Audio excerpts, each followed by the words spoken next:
अगले साल जब मैं योगदान दूंगा और आपको जिताने में मदद करूंगा तो पॉपुलैरिटी के मामले में मैं धोनी से भी आगे निकल जाऊंगा। प्रशांत किशोर का ये बयान शुरुआत में अति आत्मविश्वास से भरा एक वाइल्ड क्लेम लग रहा था, है ना? लेकिन आज ये तमिलनाडु की राजनीति का सच बन चुका है। एक ऐसी भविष्यवाणी जो बिल्कुल सच साबित हुई और जिसने दशकों पुरानी राजनीति की जड़ें हिलाकर रख दीं। आज के इस एक्सप्लेनर में हम तमिलनाडु के उस बड़े चुनावी उलटफेर को डिकोड करेंगे जो सच कहूं तो सिर्फ एक आम चुनाव नहीं था, बल्कि पॉलिटिकल स्ट्रैटेजी की एक प्रॉपर मास्टर क्लास थी। कैसे एक सुपरस्टार के करिश्मे और एक मास्टरमाइंड के ठंडे दिमाग ने मिलकर दक्षिण भारत की राजनीति का पूरा गेम बदल दिया। तो चलिए इस पूरी कहानी को हम 5 अहम पहलुओं के जरिए समझेंगे। पहला, अ पॉलिटिकल अर्थक्वेक। दूसरा, the coach and the star. तीसरा, डेटा स्ट्रैटेजी एंड फ्रीबीज। चौथा, द इमोशनल आर्मर। और पांचवा, द मास्टरमाइंड्स वेंजेंस। शुरुआत करते हैं हमारे पहले सेक्शन से, अ पॉलिटिकल अर्थक्वेक। इस चुनावी नतीजे का स्केल लिटरली इतना बड़ा है कि इसने पूरी साउथ इंडियन पॉलिटिक्स में एक शॉकवेव भेज दी है। जरा इस 109 के आंकड़े को देखिए, ये बेहद हैरान करने वाला है। थलापति विजय की नई पार्टी टीवी ने अपने दम पर अकेले चुनाव लड़ा और पहली ही कोशिश में 109 सीटों पर बढ़त हासिल कर ली। मतलब अपने पहले ही अटेम्प्ट में वो मेजॉरिटी के इतने करीब पहुंच गए, अनबिलीवेबल। और इस झटके की असली गूंज तब सुनाई देती है जब पता चलता है कि राज्य के मौजूदा मुख्यमंत्री एम.के. स्टालिन अपने ही होम टाउन में हार गए। टीवी के उम्मीदवार वी.एस. बाबू ने उन्हें पूरे 8,000 वोटों के मार्जिन से हरा दिया। ये किसी बड़े राजनीतिक भूकंप से कम नहीं है। अब आपके मन में सवाल आ सकता है कि वोटर्स ने ऐसा क्यों किया? कारण बिल्कुल साफ है। एक तरफ जहां एंटी इनकम्बेंसी, अहंकार और भ्रष्टाचार के आरोप थे, वहीं दूसरी तरफ टीवी की क्लीन इमेज और यूथ अपील काम कर रही थी। खासकर चेन्नई जैसे शहरी इलाकों को देखें तो वहां 85% की बम्पर वोटिंग हुई और टीवी ने 31 सीटें निकाली। ये क्लियरली दिखाता है कि लोग अब पुरानी द्रविडियन राजनीति से ऊब चुके थे और उन्हें डेवलपमेंट और एक करप्शन फ्री सिस्टम चाहिए था। चलिए अब बढ़ते हैं हमारे दूसरे सेक्शन की तरफ, the coach and the star. ये पूरी सक्सेस स्टोरी एक पॉलिटिकल स्ट्रैटेजिस्ट और एक सिनेमाई आइकन की सोची समझी पार्टनरशिप पर कैसे टिकी है, ये समझना काफी दिलचस्प है। यहाँ जो सबसे कमाल की चीज हुई वो था एक साइकोलॉजिकल शिफ्ट जिसे प्रशांत किशोर ने बहुत ही बारीकी से डिजाइन किया। विजय को भारी मेकअप और फिल्मी डायलॉग्स वाले एक लार्जर देन लाइफ हीरो की इमेज से बाहर निकाला गया। उन्हें एक बहुत ही सिंपल, ग्राउंडेड और बड़े भाई जैसी इमेज में ढाला गया, जिनका पूरा फोकस अब एजुकेशन और इकोनॉमिक रोड मैप पर था। एक परफेक्ट रीब्रांडिंग। क्योंकि देखिए, सिर्फ एक बहुत बड़ा फैन बेस होने से ही वोट नहीं मिल जाते। इस कैंपेन को 2024 की शुरुआत से ही किसी साइंस एक्सपेरिमेंट की तरह चलाया गया। इसमें माइक्रो प्लानिंग थी, डेटा एनालिटिक्स था और बूथ लेवल पर वॉलंटियर्स की भारी तैनाती की गई। ये पूरी तरह से एक विजनरी डेटा ड्रिवन स्ट्रक्चर था।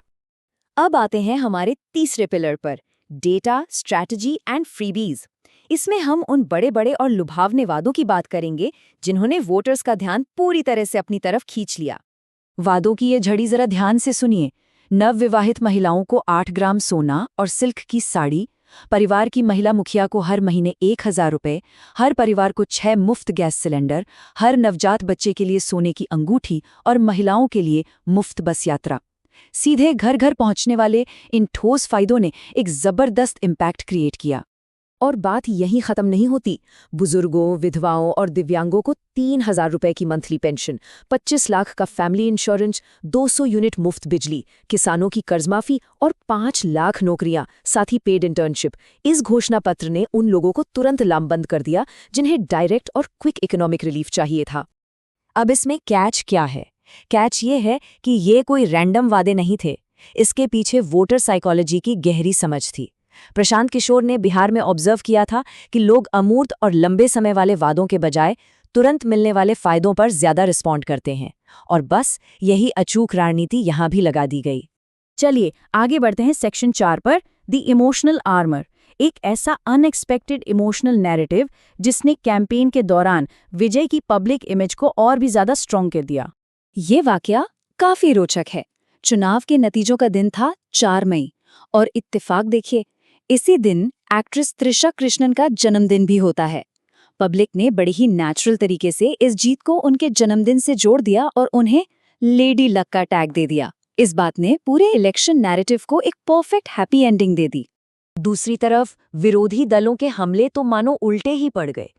कैंपेन के दौरान विजय और त्रिशा को लेकर जो भी पर्सनल अटैक किए गए और अफवाहें उड़ाई गई, उससे जनता में उल्टे सहानुभूति पैदा हो गई। इन हमलों ने कैंडिडेट के चारों ओर एक मजबूत इमोशनल ढाल का काम किया। और अब बात करते हैं हमारे आखिरी और शायद सबसे ड्रामेटिक सेक्शन की, द मास्टरमाइंड्स वेंजेंस। पर्दे के पीछे काम कर रहे रणनीतिकारों के वो छिपे हुए पर्सनल मोटिव्स। इस कहानी की शुरुआत होती है 2021 से। प्रशांत किशोर ने ही एमके स्टालिन को चुनाव जीतने में मदद की थी, लेकिन उस जीत के बाद राज्य में बिहारी प्रवासियों के साथ जो अपमानजनक व्यवहार और बयानबाजी हुई, उसने चीजों को बदल दिया। ये सिर्फ राजनीति नहीं रही, ये बिहार की गरिमा और प्रोफेशनल प्राइड का मुद्दा बन गया। प्रशांत किशोर का वो कसम खाना याद है, हम बदला लेंगे, हमने जिन्हें जिताया उन्हें हम ही हराएंगे। पुराने द्रविड़न मॉडल को इस तरह से उखाड़ फेंकने के पीछे सिर्फ कोई पॉलिटिकल कैलकुलेशन नहीं थी, बल्कि ये गहरा पर्सनल वेंजेंस भी एक बहुत बड़ा फ्यूल था। और ये बात मास्टर कोच वाले रूपक को बिल्कुल सटीक साबित करती है। जरा इनका ट्रैक रिकॉर्ड देखिए। 2014 में नरेंद्र मोदी, 2015 में नीतीश कुमार, 2019 और 21 में जगन मोहन रेड्डी और ममता बनर्जी, और अब 2026 में थलापति विजय। अलग अलग राज्यों में इन बड़ी ऐतिहासिक जीतों के पीछे एक ही मास्टरमाइंड है। लेकिन यहाँ एक बहुत बड़ा विरोधाभास या कहें पैराडॉक्स भी है। एक तरफ वो एक मास्टर कोच हैं जो दूसरों के लिए ऐतिहासिक जीत डिजाइन करते हैं, जिनका ट्रैक रिकॉर्ड अनबीटेबल है। लेकिन दूसरी तरफ जब बात एक खिलाड़ी के रूप में अपने ही गृह राज्य बिहार में अपनी खुद की पार्टी के लिए वोट हासिल करने की आती है, तो वो संघर्ष करते नजर आते हैं। तो ये एक्सप्लेनर हमें आखिर में एक बहुत ही अहम सवाल पे लाकर खड़ा कर देता है। क्या राजनीति के ये अल्टीमेट कोच कभी अपने गृह राज्य बिहार में एक खिलाड़ी के तौर पर सफल हो पाएंगे? क्या ये सारा मोमेंटम उनके खुद के पॉलिटिकल करियर को सक्सेस दिला पाएगा? ये एक ऐसा सवाल है जिसका जवाब हम सबको भविष्य में खोजना है। इस विश्लेषण में हमारे साथ जुड़ने के लिए आपका बहुत बहुत शुक्रिया।